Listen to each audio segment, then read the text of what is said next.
આ net house તૈયાર કરેલું છે એમાં અત્યારે મેં કાકડીનું વાવેતર કરેલ છે.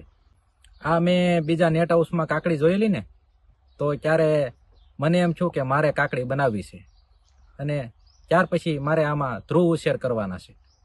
અને પહેલાં જમીન તૈયાર કરી હતી, છાણિયું ખાતર ભર્યું હતું, પછી બેડ બનાવ્યા હતા, પછી કાગળ પાથર્યું હતું, ડ્રીપ પાથરી અને સોંપી દીધેલ છે. આજે શિયાળાની ઋતુમાં બહારના ઓલામાં ન થઈ શકે એટલા માટે નેટ હાઉસમાં મેં કરેલ છે. આની શરૂઆત 45 દિવસે શરૂઆત થઈ જાય છે અને ઓછામાં ઓછી 1.5 મહિનો પછી સિઝન ઉત્પાદન પૂરું થઈ જાય છે. હું હાલમાં અત્યારે મવા અને ઉના જવા દઉં છું. 1 કિલો એ 35 રૂપિયા મળે છે. 20,000 રૂપિયાનો ખર્ચ થશે અને લાખ રૂપિયાની આવક થશે.